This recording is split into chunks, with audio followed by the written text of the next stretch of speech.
why would I be anything else when I can be me?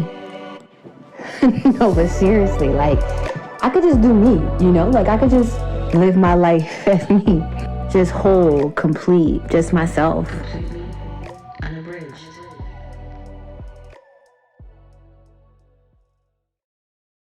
Hello and welcome to episode 5 of Unabridged.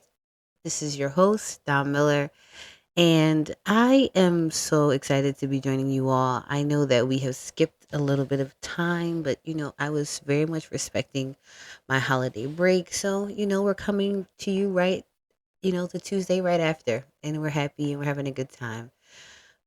It's kind of funny because I'm recording this on like a Sunday night and very much in a vibe. We're very much gonna lean into being unabridged and, give our usual check-in. I'm gonna kind of give a little precursor for an episode that's coming up that's gonna be a little deep for me.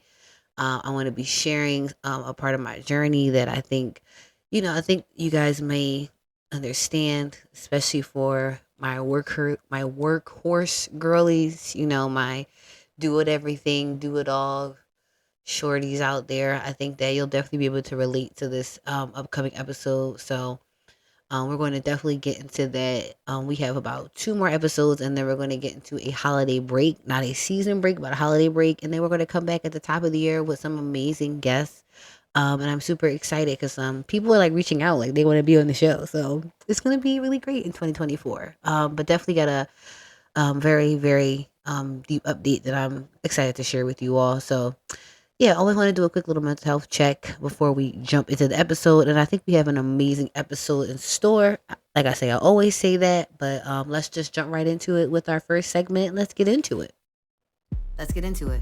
Let's get into it. Let's get into it. Let's get into it. Let's get into it. Let's get into it. Let's get into it. Let's get into it. Let's get into it. Let's get into it. Let's get into it. Let's get into it.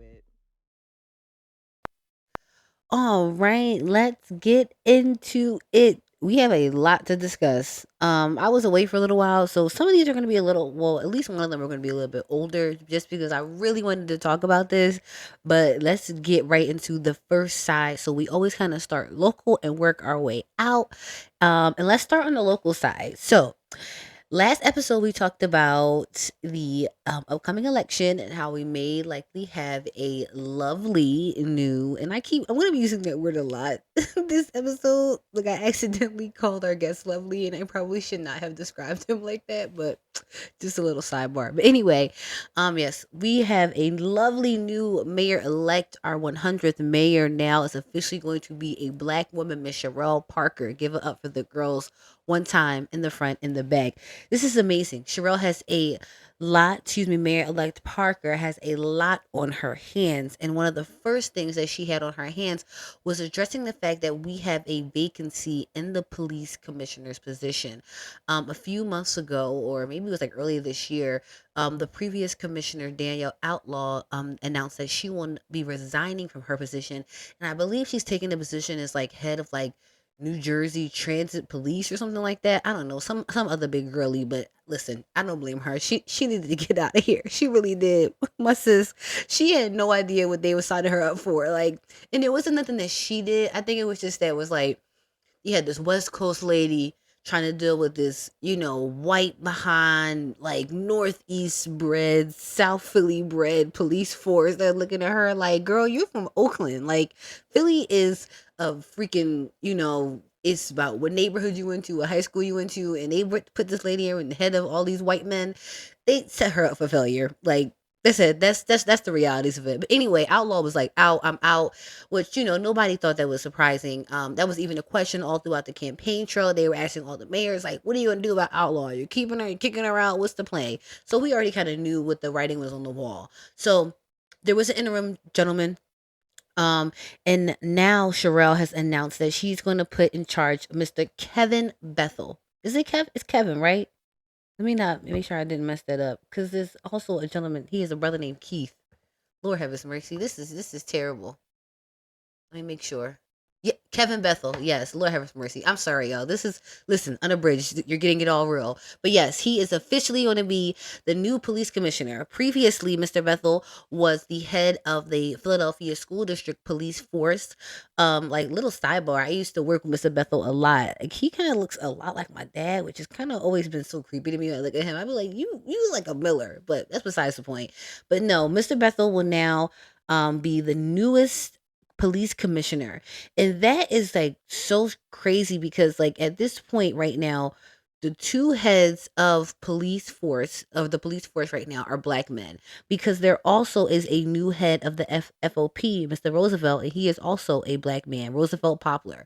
So this is going to be an interesting time. And not to say that, just because they're, as a girl say, skin folk, that we're automatically going to be good, but I think it'll just be will definitely without a doubt have a shift.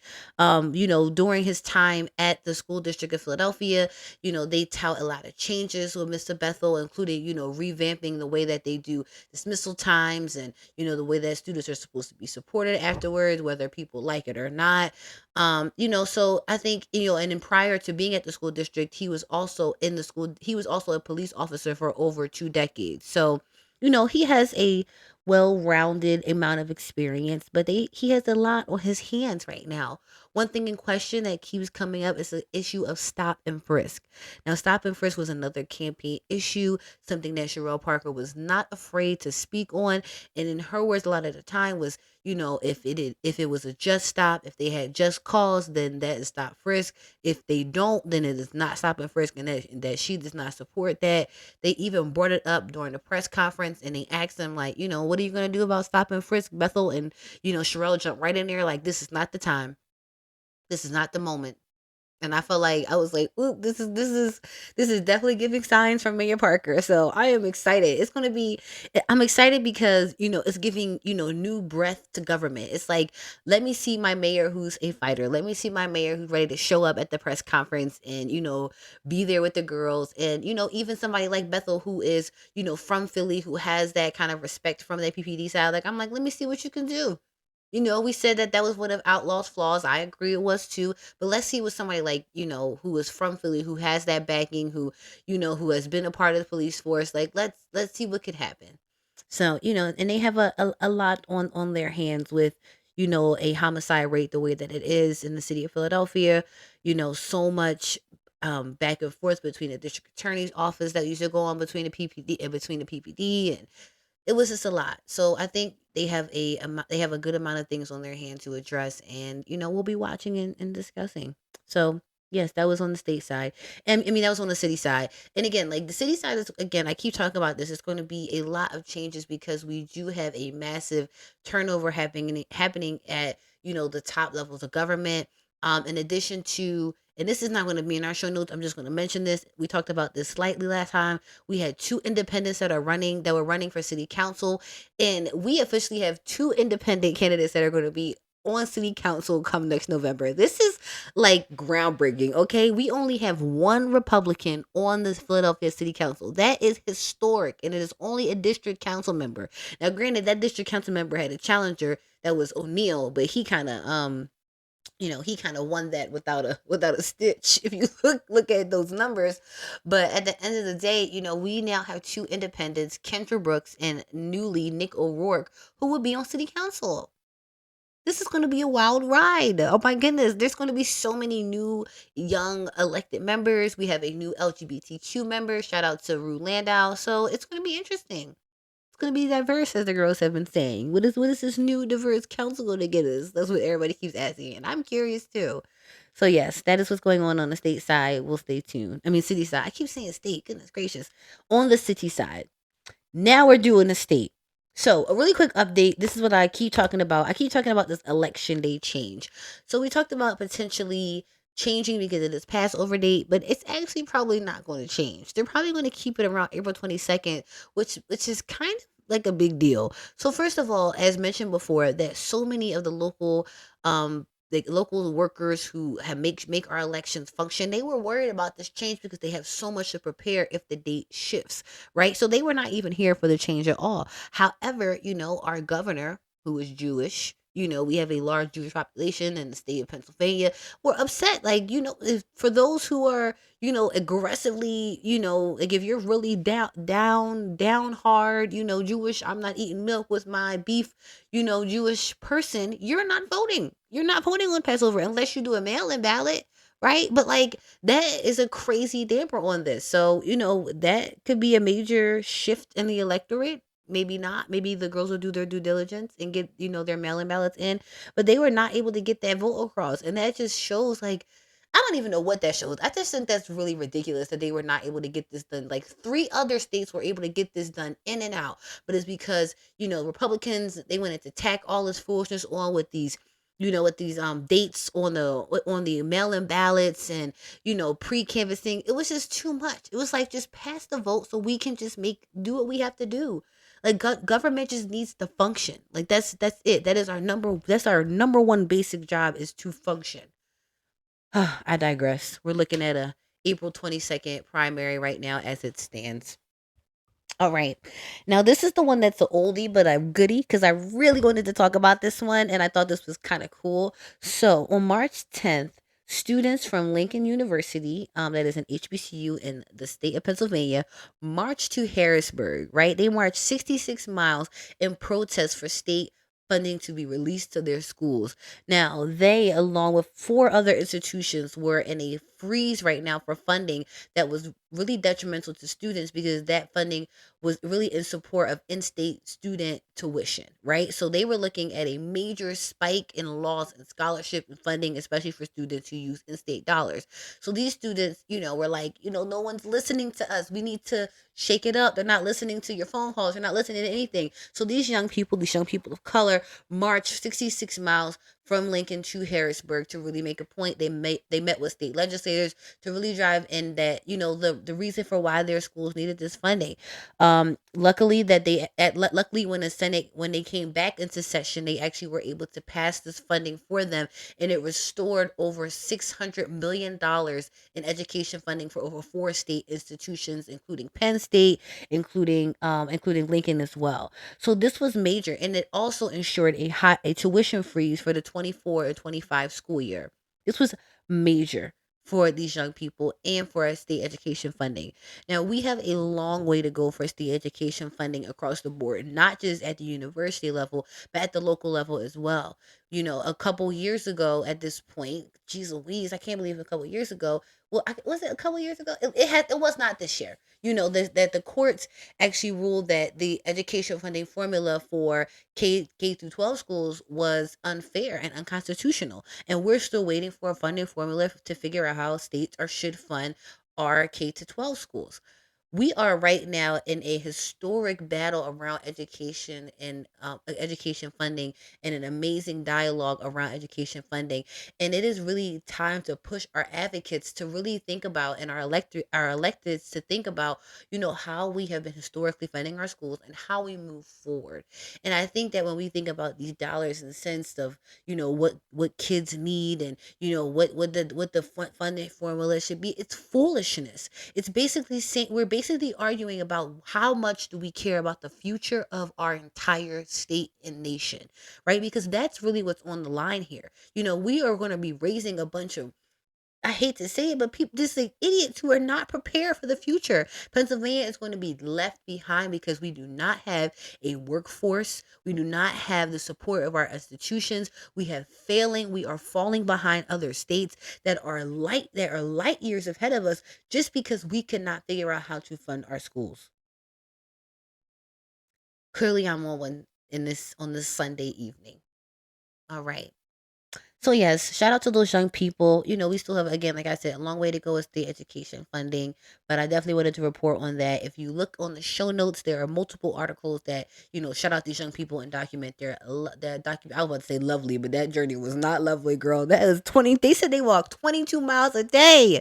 Why y'all making these babies have to do this? Just give them the money to go to school. Why do we have to make them walk miles? They were modeling it after Selma. I'm like, after Selma, girl, Martin Luther King time. This is 2023. Why are we making the babies do this? I digress. I'm going to move on. And then, oh yeah, because we're getting into it, and it's getting kind of far into this. All right, so on our federal side, I didn't. This one wasn't like a crazy deep topic because like when you look at the news today in the federal side, it's all about Hamas and Israel and Palestine and Ukraine. And again, I said I did not want to talk about that a lot because I'm what just adding to the conversation around how many babies were murdered today. I can't talk about that, right? Like I know it's something that is happening around the world, but I just again don't want to continue to put this, you know, forward into you guys' face because it's very re-traumatizing, even if you're not, related to anybody in this side, is still so traumatizing. So we looked at something else, and while I was looking for news today on the Fed side, I was like, "What is going on?" So I went on X or whatever the girls call Twitter, whatever they then changed this thing to, and for some reason it was a hashtag Biden Harris 2024, right? So across it was like all these tweets again around like why people were supporting Kamala Harris and Joe Biden in 2024. And I think it started because the actual campaign for Biden Harris started pushing out like these little graphics around what they had done. Like I remember Janet said, "What have you done for me lately?" Yes, the Biden Harris is like, "Look, I'm gonna have to show y'all a list because y'all act like y'all don't know what I've done. Y'all act like y'all don't know my name, and we're going into this 24, and y'all can't be playing because Trump is real, okay? Because at the end of the day, the way that the justice system works for white people, he might be right on the ballot next year doing his thing. Nobody cares that he did crimes in 15 states at 13 levels of government, all wrong.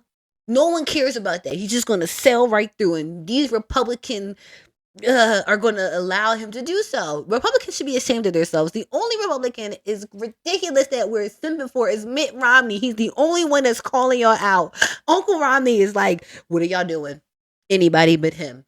Y'all, we look ridiculous. We look ridiculous. He's the only one calling y'all out right now. But at the end of the day, he is likely going to do it because he is still polling higher than all of these ragtag Republicans on the ballot. You should be ashamed of yourselves. So at the end of the day, it's looking like it could be Trump versus Biden once again. And I know everybody is worried about Pop Joe. We can't even call him Uncle Joe no more. We have to call him Pop Joe. I know we are worried, but at the end of the day, we have too much on the line. We have way too much on the line. So back to the main point, the campaign was like, "What have we done for me lately?" Janet Jackson style. And they put down a bunch of little graphics. So one of them, that was really interesting was, the appointment, the historical number of Black federal judges with lifetime appointments, including the first Supreme Court Justice, Justice Jackson. Shout out to Justice Jackson. I remember that moment. It was very historic. I remember Cory Booker was crying. He was like, "You look like my auntie." I was like, "Cory Booker, your light skinned self. That lady does not look like none of your aunties." So, but anyway, that's just a little joke. But yes, seriously, they talked about the appointment of Justice Jackson, which is amazing, and so many other federal judges that have lifetime appointments, which are incredibly important because, when you look at what was going on with Trump and when he was trying to overturn the election, it was federal judges that were protecting us against his foolishness. So we need those people that look like us in these positions. They also talked about an increase in job growth since the pandemic. They talked about this historical infrastructure package that we're going to see across the nation. I know y'all been seeing these cranes in the sky and are going to be seeing cranes in the sky, and we've been getting so many updates about things that are rolling down. That's Uncle Joe. And they also talked about what's going on with school funding. I mean, that is questionable because for some of the girlies, it worked out great. Some of y'all got in right at the right times and did y'all paperwork at the right moment and things got canceled and it was amazing. Some of us struggled and we did not get it. So I'm not simping for that one just yet. I'm not like, "Hey, Uncle Joe, thanks for school funding." No, I'm not there just yet because they also lost it, so it wasn't easy and efficient, and some of us got our loans turned back on, and now the government is calling us every other week. So anyway, we still need Uncle Joe.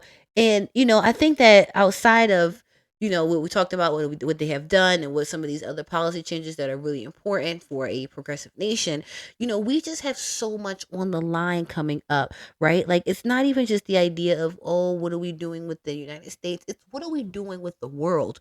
In the next decade, we have so many decisions around the future of our world right? We're talking about the environment. How are we impacting our environment? When Trump was in office, he basically shut all that shit down, okay? I'm sorry to swear. I'm trying not to swear on this because we're trying to make it educational too. But he shut all that down. He ended all that EPA shit. He ended everything. We had COVID. He did all of that. And we are in a space right now where those occurrences are going to continue to happen because of the type of future that we have. And if we do not have somebody who is in office who believes in climate change, who believes in smart science, then we are going to be screwed in the next several decades. We are not going to survive. And if we are literally left with 8 years of Trump, the lifespan of our earth is going to drastically shift. So at the end of the day, you may not like Pop Joe, but if you like earth, you better do what you have to do. And I'm going to keep preaching this mission all through 2024. And if you don't like it, I'm sorry. Just skip to the interview part. I'll put the time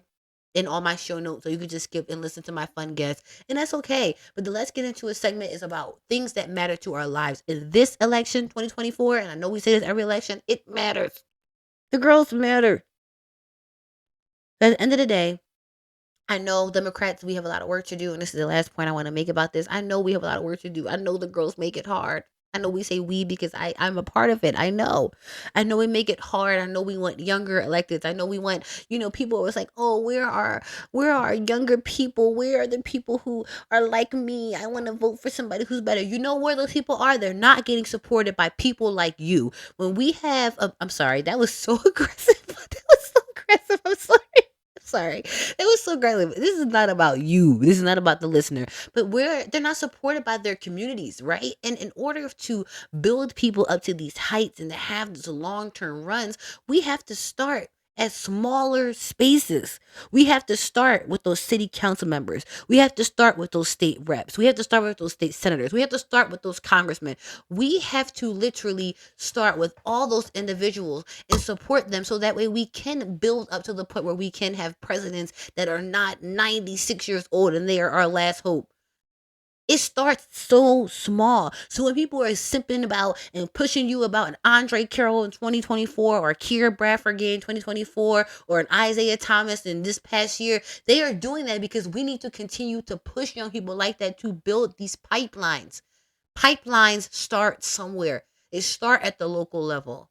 They don't start high up. You don't have many millionaires. You don't have many Barack Obamas who can just randomly come out of nowhere after reigning in Senate for maybe 2 terms and getting good with Wall Street and being good enough and connected enough in these lawyer spaces to be able to elevate the way he did. We don't have that.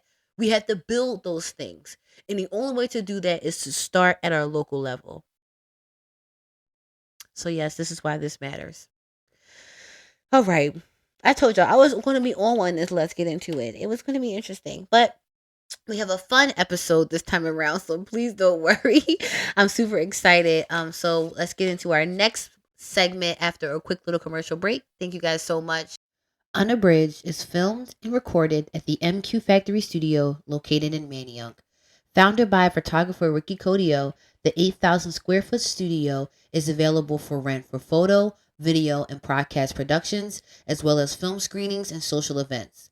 The creative space has been designed with photographers, filmmakers, and creative individuals in mind and is customizable to the needs of your production.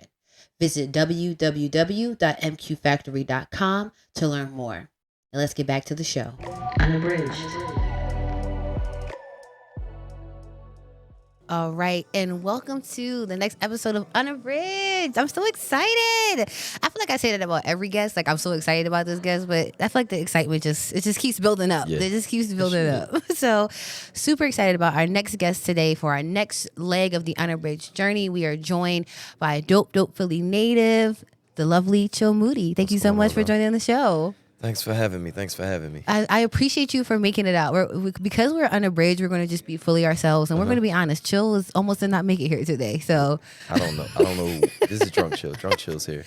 We had a time last night. Listen, we appreciate that. Because we're going to talk a little about Drunk Chill today, too. Okay. So it's good that he's at least partially here so we can learn about him in his fullness. I love that. But before we get into like some of the more fun stuff, I got to take it back a little bit, right? Mm-hmm. So, of course, I was doing my research, and I mean, everybody knows Chill. If you grew up in Philly, you know Chill, you know the music, you know the story, right? But what I want to go to is more the mindset. And that's also why I wanted to have you on the show, because I think, you know, the way that you have entered the music space and maintained, you know, your career in the music industry is very different than a lot of artists, because, you know, I think artists come in and they think, all right, I want to be in music, I want to be a music artist, and then the entrepreneurial comes later because it just comes with the brand. Right. But, you know, learning, you know, doing my research about you, that was kind of something that was always the mindset for you, sure. right? Like wanting to, you know, not work for anybody else, always work for yourself. And I think that a lot of kids have that mindset, especially when you watch your parents struggle, watch your family struggle coming from Philly. Even if it's not a struggle, it's not easy. They kind of go to the hard left of that, right? They kind of become like your doctors and your lawyers and don't necessarily see the creative, or even maybe go to ball, right? Like I'm gonna just spend all my time in the gym, and not really see the creative as that avenue. So talk about, like, number one, how did you identify the creative as being an avenue for you, and kind of like what that path was? I mean, that's where I found, I guess, the most solace in just being creative. Like, I just like making things. Me and my sister, we always say that we like to create things we wish existed. And I just always lived my life like that.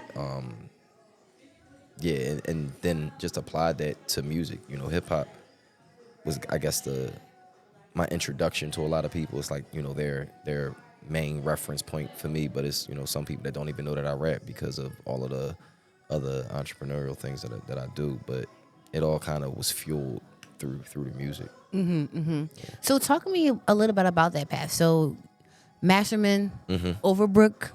First of all, we supposed to be enemies. Masterman and SLA always had a beef, but we're gonna go over that. But Masterman, Overbrook, and then Millersville. So like, what happens after that? So you graduate, and then what happens? I drank a bottle of champagne, a bottle of Patron. I had a flask in my cap and gown. No, I graduated. I sat with my mom and my dad and was just like, look, you know, music's been picking up for me in school. We still selling CDs at that time. I'm like, yo, I'm selling 100 CDs every time out. I mean, like, it's something I can do here. Give me a year to follow this path, and if not, you know, I fall back on this degree. I got a degree in speech communications, public relations, so I'm like, I can do something with this degree and still exercise that creative, bone. But you know, things was popping up school with the music, and the thing about just that network of college, you know, once everybody goes home somewhere different. It's not like, you know, a neighborhood high school or something like that, like it was prior. And they carry with them what they're co-signing. It's like, yo, we've been listening to this artist, check out this artist. So I was able to amass like a nice, you know, quantifiable fan base kind of early on. And it was like, all right, let's hyper focus on them. What do they like? Oh, they like what I like. All right, well, I can influence some things. That's, you know, now we got the beer, now we got, you know, it just all was like a natural progression of it all. But yeah, that's what happened after graduation. I was just like, look, give me a year to follow this. I graduated in May of, what was that, 2009? And by like January 2010, I was being played on the radio in Philly. And I'm like, all right, we might got something here. And, you know, been like a little snowball effect since then. And I love that. I love how, like, even though you didn't actually do anything in your degree, your college experience actually really helped shape what you were doing afterwards because of that network. And I think that's something that comes up in almost every one of my interviews I've been doing for the show, is that even if you don't see it in that moment, everything along our path is aligned in some way and it's going to come up in that space later on in life, Very right? true. Like that, like that network that you built and they took it out. And I think that was such a, I always kind of like love a college rapper space, right? Because like, you think about, of course, OG Kanye, right? Like that was kind of like his space a little bit too. And I always think of this, what is this corny young boy name? He's not Mac Miller, but he was kind of like a Mac Miller, and like he went to my college, and it was such a big thing, and that was like his big fan base, and I was just Where'd you like, go to college? Hobart and William Smith. It's like a little upstate New York college, because it was like, it was a song called "I Love College," and then he had a song called "I Hate College." Well, I Love College was Asher Roth. Right. He was repping. So this is another white. It was another white boy rapper who had a song called "I Hate College," and he was from Hobart. But like literally, the only reason why he had all that to say, he only had that bass, and people were so hyped about him was because he started that. And I remember him coming to school and be like, "I wrote this at JPR, which is our freshman dorm." And everybody's like, "Oh my god!" But like, you know, Lord knows what that white boy is doing. You know, it was a part of that path, and I just appreciate that college was that medium for him, for those people, and like, and also for yourself to kind of express your creativity sometimes. Even last night was just, I guess, like a testament to the network. We had the listening party for the album last night, and my guy Eli, who went to Millersville, graduated from Millersville as well. He, now works with Trace Generations, 3 Generations Tequila, and they sponsored the listening session last night. And they're the reasons I have the sunglasses on right now. Shout out to them. Listen. But that was through that network. We built the network then, and he gave me a little plaque last night. He was like, "Yo, I know this man since I was 18." And I'm like, "Damn, I didn't think of it that way." Like we go back, and we was able to just continue to build and come back together whenever it made sense. I always love those connections because you can just see how people have the spaces that they end up taking. And even if it's not like, oh, I could benefit or I could use this, it's like, I never thought that you were going to be doing this. Like, let me come over here and see this world. No, like that's one of real. my friends is the head of a liquor distribution company. He does all of their distribution arm. And I was just like, what is your life even like? Like, what you're counting barrels and you're in Italy. So, but like, these are experiences that I'm learning about just based off of my network. So I always appreciate that, especially kind of like seeing how those form, right? So my next question is, and this is truly what this show is also about, is finding that balance in spaces that necessarily aren't always seen together. Now, granted, you think of the entrepreneur in terms of the artist side, but the artist side and beer are not, they're not the same. So how do you find that balance with your creative, with the entrepreneurial? It's really not a balance, honestly. It's all one and the same to me. Like any, the beer, the golf that I'm jumping into now, the merchandise, which turned into like a clothing line. All of it is just me exercising my creativity in a different way. It's just different mediums, but it's all literally the same, scratching the same itch type situation. It's all just me trying to be creative. So if I can't find a way to be creative in whatever the space is that I'm jumping in, I'm 9 times out of 10 not gonna do it. Like it's not fulfilling to me. So yeah, I guess jumping around as much as I do is me finding that balance, because it's balancing me to continue to be creative. Like if I'm stagnant, I'm like this. I'm like anxious. Like man, I gotta do something. Right. Do something new. So how do you decide like what's next? I wake up. I wake up and be like, yo, what you want to do today? Right. Just do it. And now one day you woke up and was like, we're going to do beer. Like that's the lane right now. He's drinking a lot. No, the beer, I linked up with Vince, who was the head brewer at Dock Street at the time. And they were doing a beer called Dock Street Beer, Ain't Nothing to Funk With. And I thought that was really cool because I'm a Wu-Tang fan, and I'm like, this is dope. Long story short, we connected. We collabed on a couple beers, and just built a brand from there and moved on to Nice Things Beers, like now the official brewery and the official brand, and partnered with Flying Fish and brewing over there. But it was a natural progression of the music because, as I said, we were selling CDs at a time. Can't buy CDs no more. But as that was fading out, it was like I need to find more ways for people to support me that's coming to these shows. Even with the CDs, like you buy a CD once, you're not going to buy it twice. You're going to come to the show again, but you might not buy it. You're not going to buy the CD again. So it's like we need to find ways to diversify and things like that. So the beer was kind of like a natural progression of the music. Music and beer goes together. But it's now blossomed into something that not necessarily, I ain't going to say I didn't see coming, but it's like it's happening. So then explain the golf, because the golf and the beer and the music, I love golf. I get it. It's a fun game. But when I saw you golfing, I was like, oh, you just be finding. So like explain that. I always loved golf. Growing up, I watched golf all the time. Me and my father used to watch, still, like we text and talk shit when they golfing or whatever. He only want to watch Tiger. I'm like, no, some of these other guys is good or whatever. Steph Curry be golfing now too, Yeah, right? I'm like, there's other people now, come watch him. But my pop introduced me to golf. I played maybe like once or twice when I was young. And, it's just not something financially you can just do all the time like that. And I don't think I showed like much promise as like, oh, he's going to be a PGA Tour golfer or whatever. So it wasn't something I continuously did. When the pandemic came, couldn't do shit. Golfing was like the really only thing available to do. outdoors, should I say. So start golfing a lot in the pandemic. And then it just, I don't know, I found solace there, but it also, I got this bad habit of like turning my hobbies into professions. Yes. It's like, so we just got to have one to do for fun. Yeah, I was just trying to do it for fun, but shit just start picking up. People like, oh, I want to golf with you, I want to golf with you. Now I'm building a brand.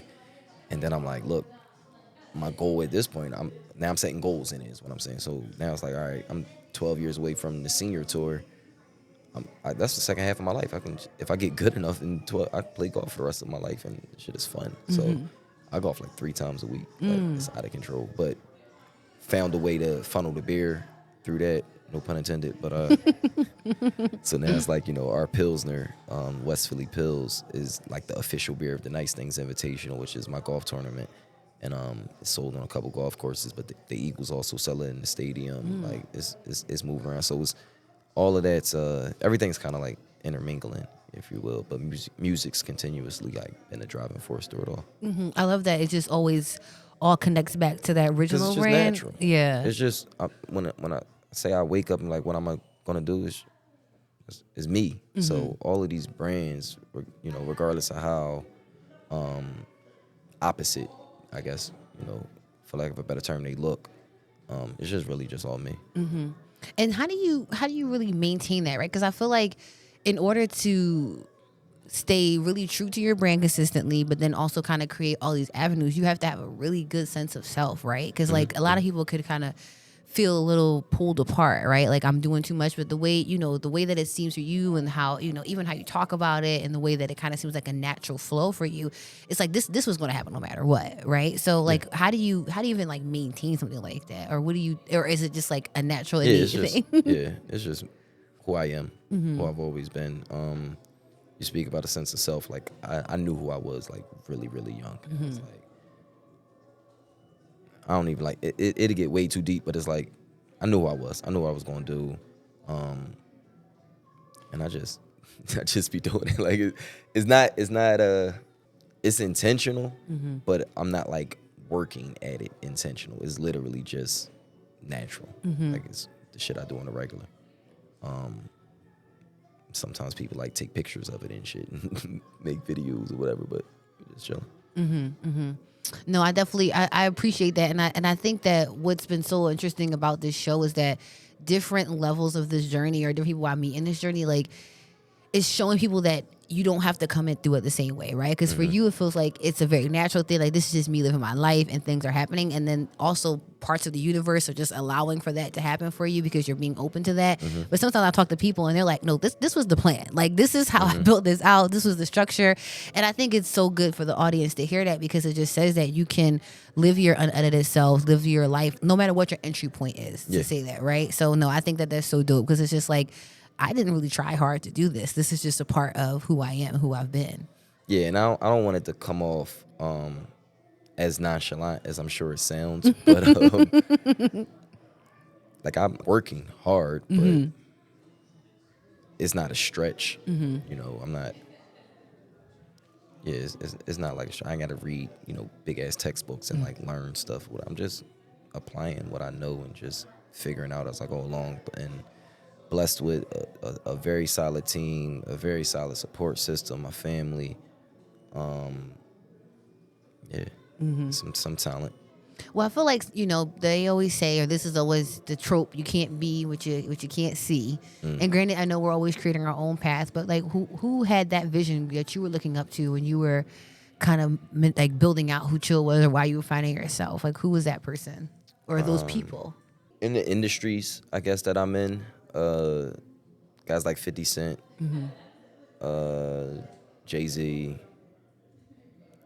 Queen Latifah, how she like diversified everything she was doing. People early. do not talk about Queen Latifah's She's like one of the first ones to do it. Diversity, yeah. But and then the thing about it is that makes hers, and I always go on my soapbox about hers, is that she was amazing at all of them. Like, she was funny as hell. She was really beautiful. She could actually rap her ass off. She could jazz sing her ass off. Her movies were actually really funny. She actually created this space for big girls in romantic comedies. Like, let's talk about that just right. She produced, right? Living Single and all of that. Like, So probably like her and Cube to me is like sometimes unsung in when we talking about people in hip hop who found ways to expand their brand. But yeah, so I modeled a lot of what I do after them. I read, like the 50's books and like the shit that he put out. I watch a lot of his interviews. I model a lot of it after 50 because he's not saying like, oh, I'm gonna do it the way he did it, but I admire the chess that he plays with all of this. Like everything, he's never done nothing not intentional. Like everything I feel like was all the way mapped out. I don't move all the way like that, but I don't know. It's just cool to watch. People move that way. But yeah, those were like I guess inspirations as far as like what I was doing and what I wanted to do. But a lot of it comes from my family. People that I don't know, just always gave me grace and was like, nah, that's chill. Like just let him do his thing. And always supported. But also when the music was whack or when I was trying to design a shirt that was trash or whatever, they were letting me know ahead of time, like, nah, this ain't it. So gaining and when I talk about that, I'm talking a lot about like my bigger cousins, my older cousins, gaining their appreciation, gaining their respect, being able to sit at the table with them type shit. Really like gave me the confidence that I really needed to be like, oh no, it don't really matter what y'all say. Like they fucking with me and I value their opinion because they taught me what cool was. You learn what cool was through your older cousins. Well, I did. So once they co-signed, I'm like, yeah, it's me against the world type shit. I love that. I love that confidence is really starting at home. And I feel like a lot of people are not blessed to have that. And even if it's not always coming from our parents, it's coming from somebody in that home space. And some of us it's actually the opposite. Like you kind of keep it away from your family because you don't want them to be haters, especially in the creative space. Like I come from a first gen community. Like my mom and family is all from Jamaica. So I was first born here. So you talk about doing anything creative. They're like, that's not a real job for the girls. So like just having that support system for whatever you want to do in the back end, I think it matters so much. It matters so much to your confidence. And it just kind of just sets you like 50 feet ahead of so many other people. In the interview I just had with Tyre right before you came on, he talked a lot about a lot of the images that we see already kind of set us back, especially as young Black kids. So if that home life isn't really stable or providing that confidence for you, you're just getting beaten back even more. So you're blessed to have that structure. No, I appreciate that. Yeah, for sure. No, especially having a good checker too, because I like to be able to send something. I send my mom a podcast episodes. I'm like, can you listen to this? Make sure I didn't sound crazy. Yeah, I got my little circle of trust, about 6-7 different group chats. I'm like, yo, this cool. Yeah, you gotta check through your peoples, make sure you ain't putting out no bullshit. Whatever the product is. Like creating that community though, that community of trust. Like that community of trust will be there for you, especially when things go wrong, right? And I think that kind of gives you the freedom and the flexibility to kind of be creative in that space. That's right. Oh, I love that so much. So much about community and Unabridged. We're just learning so much about it. So I want to go back to the brand, right? I want to talk about the Chill Moody brand. And I think even though so the Chill Moody brand in one aspect of it is like it's giving the what was it, the Philly music ambassador, right? So you're leading culture for music in the city of Philadelphia. You're also the artist in residence at the Mann, the first artist in residence at the Mann. But then you also have Drunk Chill. So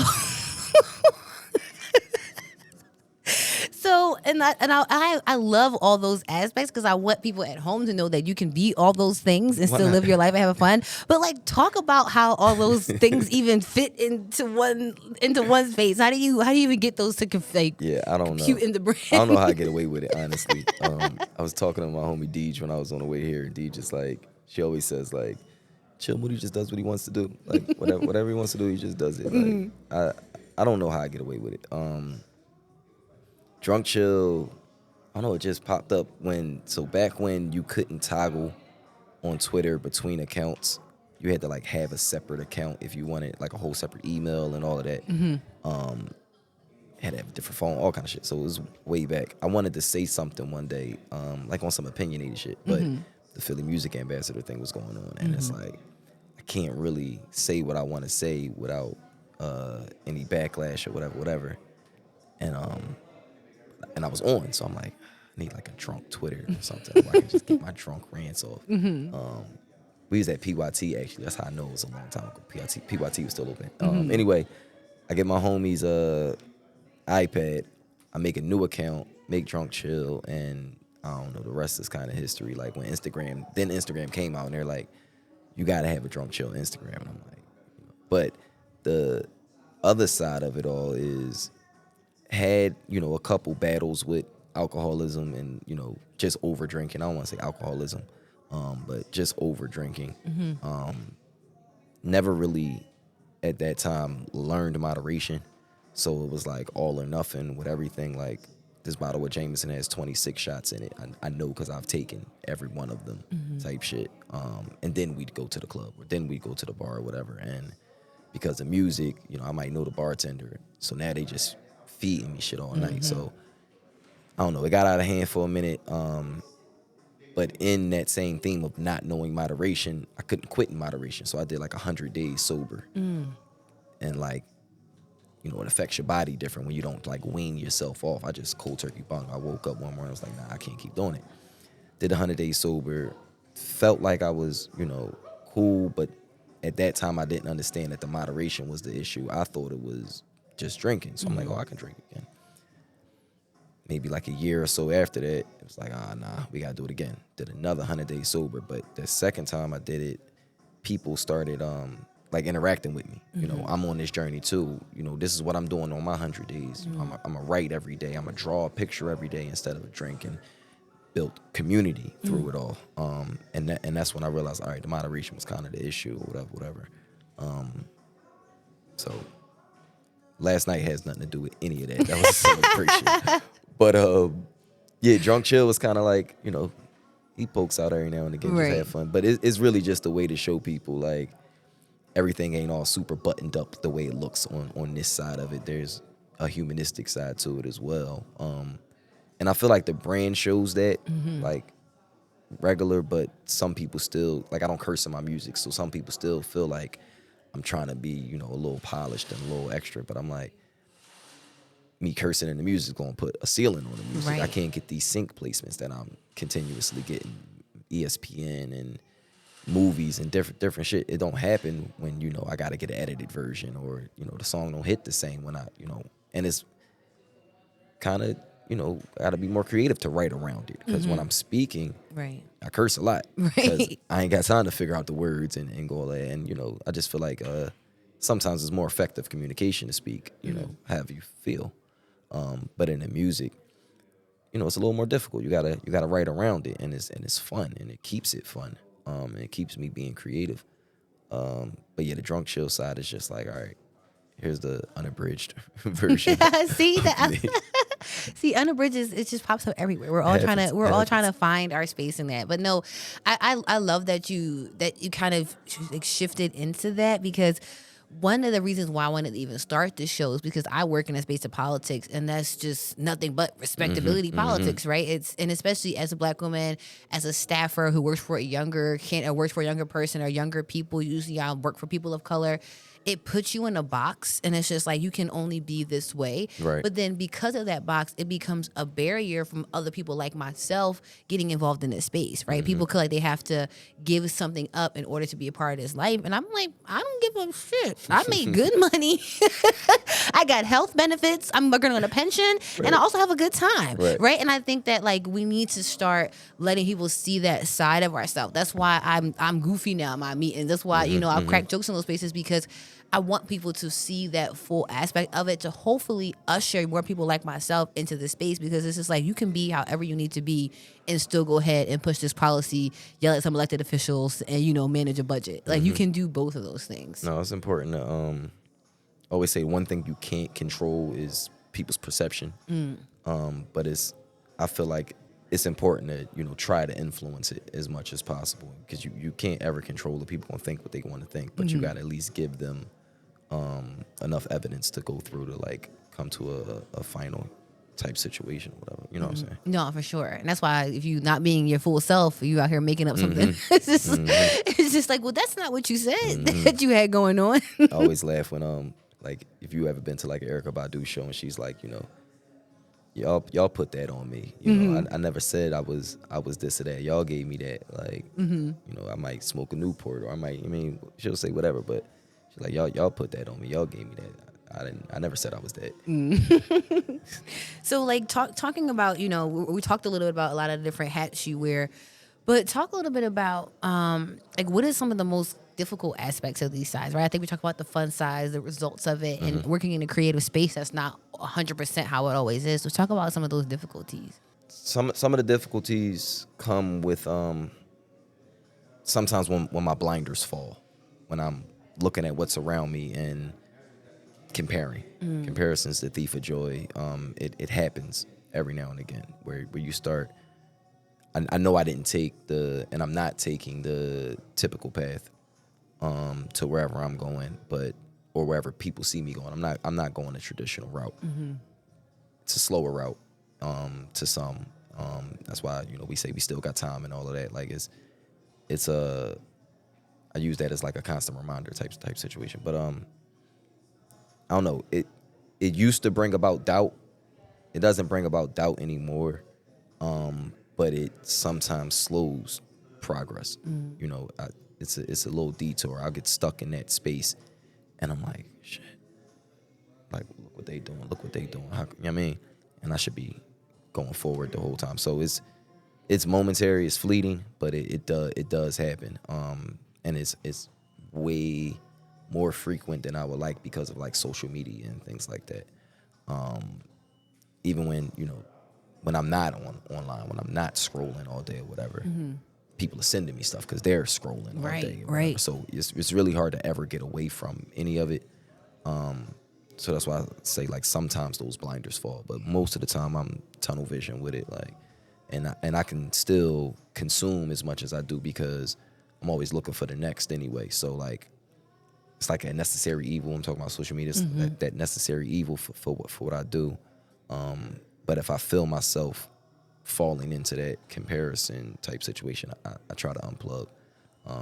But that's the difficult part of it. Other than that, I hate to say content because I want way more, but I'm content with how things go, whether they go good or bad.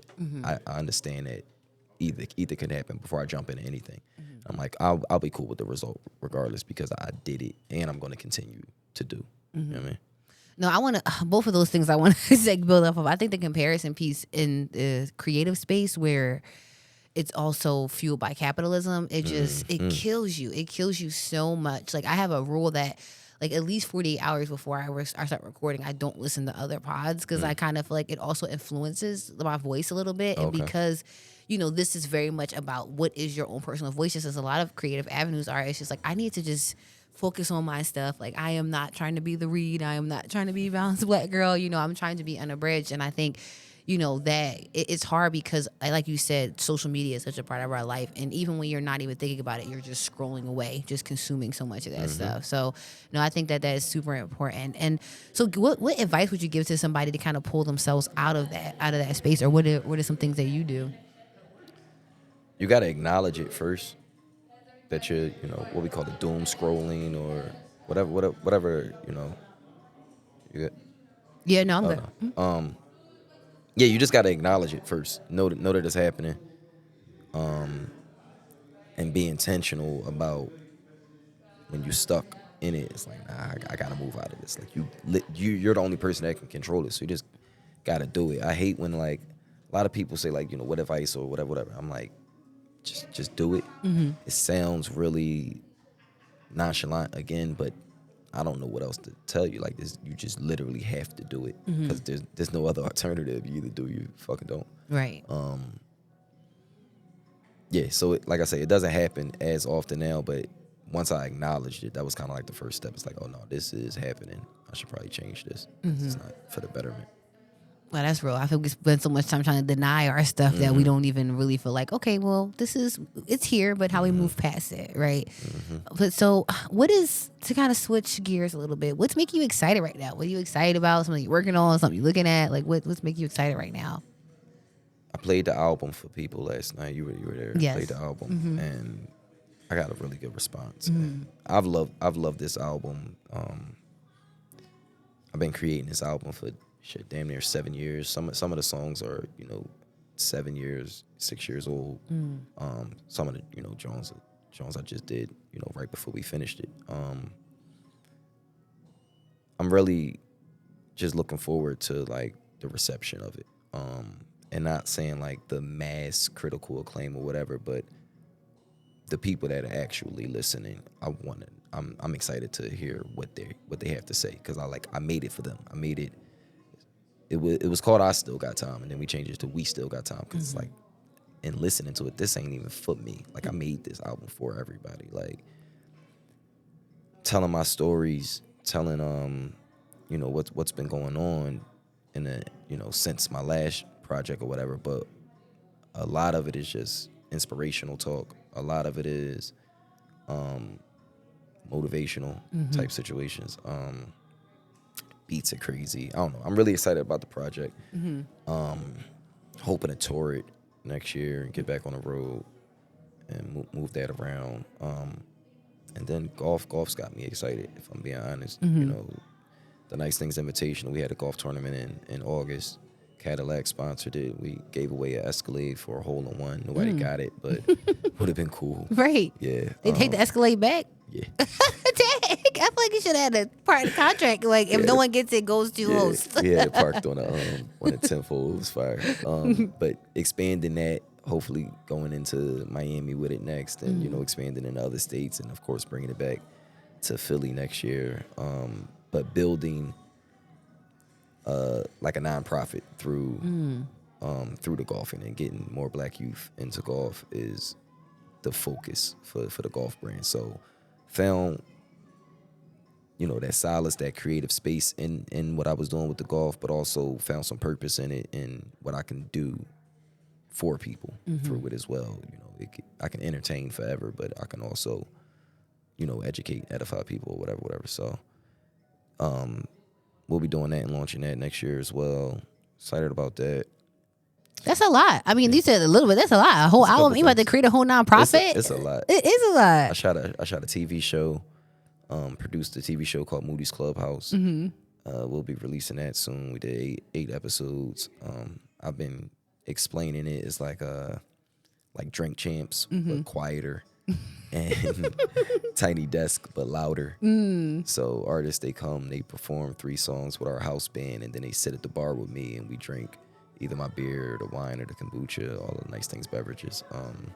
Just introducing, new artists to people, but people that I'm really, really listening to, that I just feel like artists that I feel like don't get the shine, or might not be getting the attention that I feel like they deserve. But also I thrive on the cosign. Like, I love to put people on the shit. So that's more of me finding a creative way to do shit that I love to do. Like, I'll send the playlist in a minute. Like, I love doing that type shit. So Moody's Clubhouse, excited about that, and excited. Where is it going to be? Where is it going to be released at? That's what we're figuring out now. We got some distribution deals in the talks. Might end up just going to, not just, but going to YouTube and kind of doing it all ourselves. Still throwing around some ideas. And then the beer is moving around. I would have bought something for you today, but He was like, I had enough of it last night. I can't.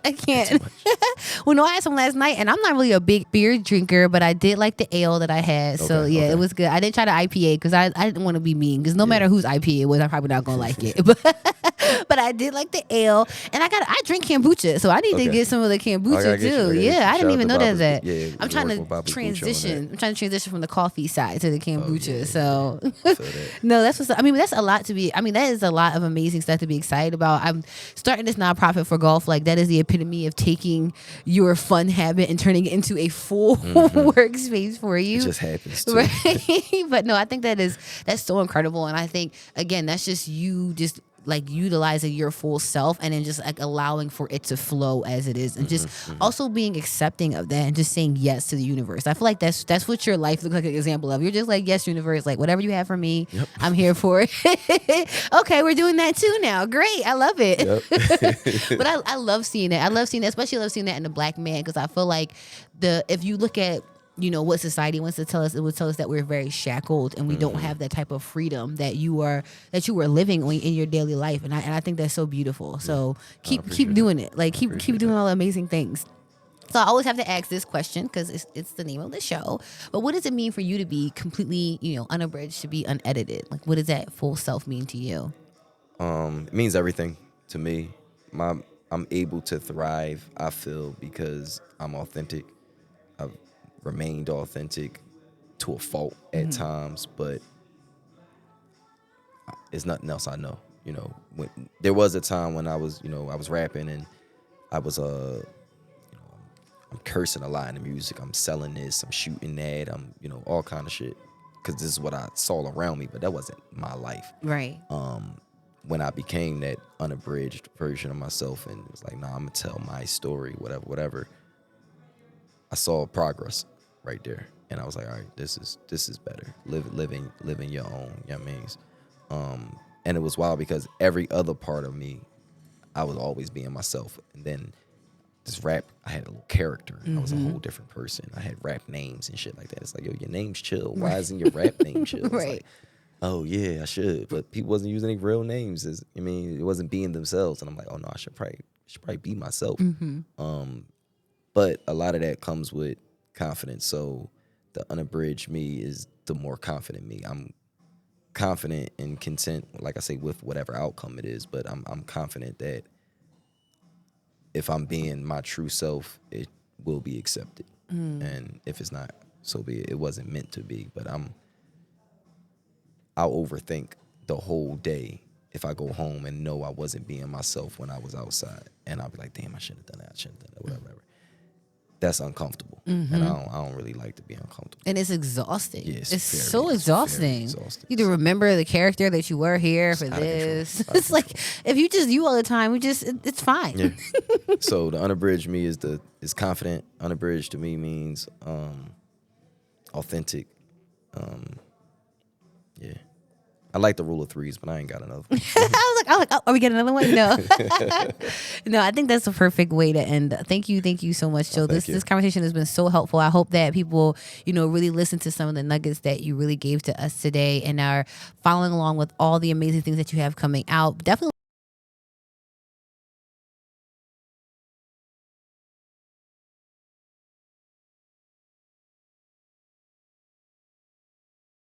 Everything is Chill Moody. Instagram at Chill Moody. Twitter is at Chill Moody. Nice Things Beers, the beer brand. The Nice Things Invitational is the golf brand. Nice Things is my lifestyle brand. So everything kind of falls under Nice Things. It's birthed on a mantra of understanding that, appreciating whatever you have in your life as nice things.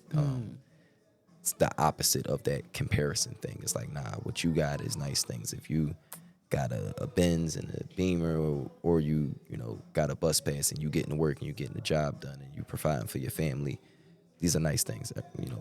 Everybody deserves nice things. Yeah, that's how you can find me. The album is called We Still Got Time. It's available now. If you happen to have a Nice Things beer in your hand, you can scan the QR code on the beer. It'll take you directly to the album. And some other stuff, some videos. Horn to the Funeral video is out. Regular video should be out now. And yeah, producing a lot more music. So we'll have a lot more stuff coming out.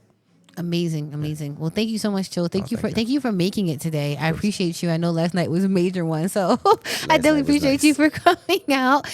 And that has been Unabridged for this week. Thank you guys so much. We'll be back with the next segment. Thank you. Unabridged.